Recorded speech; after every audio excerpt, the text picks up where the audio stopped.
बिस्मिल्लाहिर्रहमानिर्रहीम। अस्सलाम वालेकुम। वेलकम बैक टू मे तकी ऑफिशियल। और आज मैं बनाती पसंदीदा तो सोचा आपसे भी शेयर करूं। तो ये देखिए, मैंने तकरीबन 1 केजी के बराबर जो है ये मैंने पार्चों की शक्ल में, पसंदों की शक्ल में जो है वो मीट कटवा लिया है। अंडर कट नहीं है, नॉर्मल मीट है।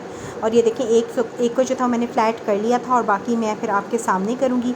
तो ये देखिए, जिसको मुंडी कहते हैं, जिसमें मीट वगैरह काटा जाता है, तो ये मैंने रख लिया था। आप कोई और भी फ़्लैट सर्विस पे भी कर सकते हैं। कोई आपके पास बेलन है तो उसके साथ आप कर लें।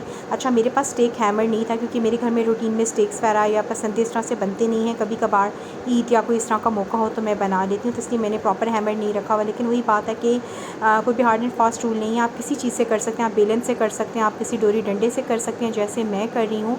हाँ, ये है कि थोड़ी सी मेहनत ज़्यादा होगी उसकी रेशा तोड़ने में, लेकिन ये है कि पर्पस जो है वो आपका पूरा हो जाएगा। तो ये देखिए, इसको मैं जिस हद तक फ्लैट कर सकती हूँ, और मकसद सिर्फ ये है ना कि इसका रेशा टूट जाए। तो इसको मैं कॉर्नर से हर जगह से बिल्कुल इसको मैंने फ़्लैट कर लेना है। और इसी तरीके से सारे पार्ट्सों को जी मैं फ़्लैट करके रख लूँगी। और स्टिक हैमर अगर हो तो फिर तो बड़ा ही आइडियल रह जाएगा, सुपर क्विक रह जाएगा। लेकिन कोई बात नहीं है, अगर नहीं है तो उसके बगैर भी जो है वो काम तो चल ही जाता है। तो यहाँ पर जी मैंने तकरीबन 1 केजी के बराबर आपको बताए थे, और ये मैंने 2 केजी बनवाए थे और 1 केजी मैंने रख दिए बिहारी कबाबों के लिए, और 1 केजी के मैं पसंदे बना रही हूँ। तो ये मैंने फ्रीज़ कर दिए थे। अब इनको मैंने थॉ कर लिया था, वॉश कर लिया था। अब इसकी मैरिनेशन कर रही हूँ। सारे देखें बहुत अच्छे तरीके से फ्लैटन हो गए हैं। तो यहाँ आपको इंग्रेडिएंट्स मैं बता देती हूँ कि ये कच्चा पपीता पाउडर है, जो कि आता है, बना बनाया आता है। किसी भी अच्छी कंपनी का आप ले लीजिए। तकरीबन 2 टेबलस्पून इस क्वांटिटी के हिसाब से मैंने लिए थे।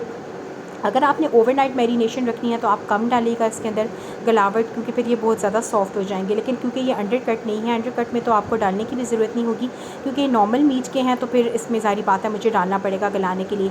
तो यहाँ तकरीबन 4 टेबलस्पून के बराबर दही मैंने ले लिया था। आधा कप तक आप ले सकते हैं। और बाकी के मसालों में जी ये गई है काली मिर्च इसके अंदर, और हस्बे मंशा जो है, हस्बे ज़रूरत नमक आप डालेंगे अपने टेस्ट के अकॉर्डिंग। और खुश्क धनिया है, मोटा कुटा हुआ जो है, ये मैंने खुश्क धनिया ऐड इसके अंदर किया है। ज़ीरा है, ये भी तकरीबन 1 टीस्पून के बराबर मैंने इसमें ऐड किया था। और लाल मिर्च है, चाहें तो आप कुटी हुई लाल मिर्च भी डालना चाहें तो वो बहुत अच्छी रहेगी, लेकिन क्योंकि बच्चे खाएंगे तो मैंने पिसी हुई लाल मिर्च डालती हूँ। ये बेसिक इंग्रेडिएंट्स हैं इसके।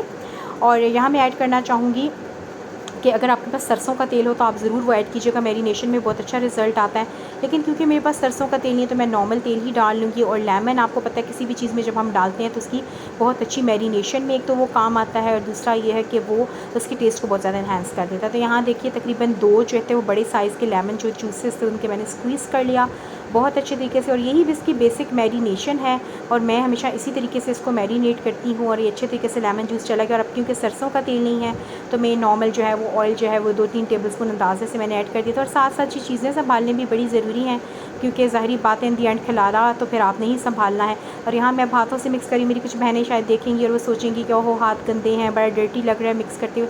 तो अब मुझे एक बात बताइए कि कौन सी खातून खाना है जो गंदे हाथों से अपने प्यारे बच्चों के लिए और खावन के लिए खाना बनाती है। तो ऐसी कोई बात नहीं है, मैं भी हमेशा हाथ धो के खाना बनाती हूँ। एक्चुअली मुझसे ना ग्लव से बहुत अच्छे तरीके से मैरिनेशन और मिक्सिंग नहीं होती, मैं हैंड्स के साथ बहुत ईजी रहती है। तो मैंने हाथ बहुत अच्छे से धो दिए हैं और अच्छे तरीके से मैंने मसल के मैरिनेशन लगा दिया। और अब इसको मैंने 2 से 3-4 घंटों के लिए यहाँ पे रख दिया था कवर करके। आप देखिए जी, तकरीबन 3-4 घंटे गुजर चुके हैं मैरिनेट हुए हुए इसको। और अब यहाँ पे देखिए, मैंने अपना ग्रिलिंग पैन निकाला है और हल्का सा इसके ऊपर मैंने ऑयल ड्रिज़ल कर लेना है। पैन जो था वो हीटेड ही है, और इसके ऊपर अब मैंने पसंदे रख देने हैं इसके, और इनको ग्रिल कर लेना है। और दूसरी तरफ मैंने तवा भी रखा हुआ है कि एक स्लॉट होगा तो मैं साथ साथ तवे के ऊपर भी करती जाऊँगी, ताकि जो है वो स्पीड अप हो जाए। तो अब ये मैरिनेशन होगी। अगर आप ओवरनाइट रखें ना तो बहुत ही अच्छा है, लेकिन अगेन मेंशन कर दूँ कि फिर आपने गलावट जो है वो बहुत कम लगानी होगी, क्योंकि फिर वो बिल्कुल ही टूट जाएंगे ना आपके पसंद है ना। तो यहाँ देखिए, मैंने इनको रख दिया था ग्रिलिंग पैन के ऊपर।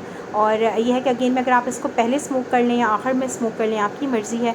लेकिन मैंने खैर इनको स्मोक नहीं किया था। और अब यहाँ देखिए, थोड़ी सी देर गुजरी तो मैंने इनको टर्न कर देना है। साथ साथ आपने इनको 2 से 3 दफ़ा टर्न करना है। फ्लेम आपने बहुत स्लो नहीं रखनी, वरना ये पानी छोड़ देंगे। और थोड़ी सी मीडियम फ्लेम के ऊपर आपने रखना है। खैर मैं पसंदे बनाने में एक्सपर्ट नहीं हूँ, और मेरे ससुराल में मेरी जेठानी है, वो बहुत अच्छे पसंदे बनाती हैं, वो माहिर हैं। लेकिन क्योंकि अब सारी बात है ईद है तो मैंने कुछ ना कुछ तो डिफरेंट रेसिपी बनानी ही थी। तो मैंने सोचा कि क्यों ना पसंदे बना लूँ, क्योंकि मीट जो है वो भुने फॉर्म में हर वक्त नहीं खाया जाता ना। अगर आप उसको डिफरेंट फॉर्म में बनाएंगे तो वो घर वाले भी इंजॉय करेंगे और आपका भी खाने का दिल करेगा। आप इससे चाहें तो आप पसंदे रोल पराठे भी बना सकते हैं। हरी चटनी, इमली की चटनी लगा के। तो ये देखिए अब मेरे पसंदे जो हैं वो रेडी हो गए हैं। एक स्लॉट जो था वो बहुत अच्छे तरीके से ग्रिल हो चुका है। दूसरी तरफ देखिए मैंने तवा ऑन किया हुआ, मैं साथ साथ उधर भी कर रही हूँ क्योंकि लंच का टाइम हो गया था और मुझे देना था खाना। और पसंदे निकाल के हाँ मैंने अनियन के स्लाइसेस रख लिए हैं और इनको भी मैं ग्रिल कर लूँगी। इसके साथ भी बहुत ज़बरदस्त लगते हैं, प्रेजेंटेबल लगते हैं और खाने में भी बहुत मज़े के लगते हैं। तो यहाँ पे जी इनकी साइड्स चेंज कर कर के मैंने इन अनियंस को भी ग्रिल कर लेना है इस तरीके से। और अब देखिए इनको मैंने डिश आउट कर लिया था और चाहें तो आप स्मोक दे दें, लेकिन खैर मैंने स्मोक नहीं दिया था। स्मोक से इसका जो है वो बहुत ज़बरदस्त टेस्ट हो जाता है, मज़ीद बढ़ जाता है ना इसका जायका और जो खुशबू है। तो ये थी जी मेरी आज की वीडियो।